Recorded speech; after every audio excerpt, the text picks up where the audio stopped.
మరి ఫస్ట్ అవి క్లియర్ చేయండి, క్లియర్ చేసి వీళ్ళకి భవనాలు చూపించండి. లేకపోతే ఎక్కడికి పోవాలి వీళ్ళు? భయంకరమైన పరిస్థితి ఉంటే అవన్నీ చూడకుండా మరి కంప్లీట్గా మీరు జీవోలు ఇవ్వడం అన్నది కరెక్ట్ కాదు. అదేవిధంగా ముఖ్యమంత్రి గారు పదే పదే చెప్తుంటారు, మాది ఎడ్యుకేషన్ ఇరిగేషన్ ఇవే మా ప్రాధాన్యత అంశాలని. మీ ప్రాధాన్యత అంశాలు అవి కాదు. మీ ప్రాధాన్యత అంశాలు ఏంటంటే డైవర్షన్ అండ్ కరప్షన్.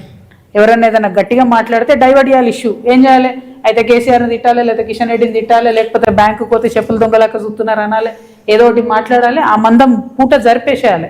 అంతే తప్పితే ఇంకోటి లేదు. ఇక సెకండ్ థింగ్ కరప్షన్.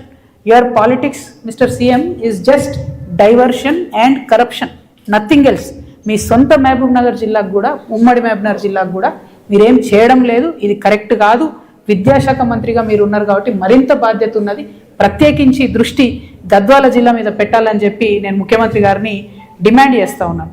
అదేవిధంగా ప్రధానంగా మనం మొత్తం ఈ జిల్లా కానీ రాష్ట్ర వ్యాప్తంగా ఉన్నటువంటి ఈ పరిపాలన కానీ తెలంగాణ రాష్ట్రాన్ని చూస్తే రాజకీయ నాయకులు ఇచ్చినటువంటి ఏ ఒక్క మాటను కూడా నిలబెట్టుకుంటలేరు. అది పాత ప్రభుత్వం కొత్త ప్రభుత్వం అయినా సరే నిలబెట్టుకుంటలేరు. 6 గ్యారెంటీల సంగతి ఏందని అడిగేటోళ్ళే లేరు. ఎలక్షన్లు అప్పుడేమో ప్రియాంక గాంధీ గారు వస్తారు ఇక్కడికి, అప్పుడేమో చెన్నకేశ్వర స్వామి గుర్తొస్తాడు, ఆంజనేయ స్వామి గుర్తొస్తాడు, అందరు గుర్తొస్తారు, మైనార్టీలు గుర్తొస్తారు, యూత్ గుర్తొస్తారు. ఇప్పుడు కనీసం రాహుల్ గాంధీ గారు వచ్చి మన ఫుట్బాల్ మ్యాచ్ చూసిపోయింది కానీ జాబ్ క్యాలెండర్ ఎందుకు వేయలేదని అడగలేదు. ప్రియాంక గాంధీ గారు అయితే మళ్ళీ రానేలేదు. వచ్చి అప్పుడు ఆమె ఎలక్షన్లు ఇచ్చిన హామీలు ఒకటి కూడా పట్టించుకోలేదు. ఆడబిడ్డలకు 2500 రూపాయలు ఇస్తామన్నారు, ఇంతవరకు ఇవ్వలేదు. 6 గ్యారెంటీలు కంప్లీట్గా గాలికి వదిలేసిండ్రు. కాబట్టి నేను కాంగ్రెస్ పార్టీని డిమాండ్ చేసేది ఒకటే,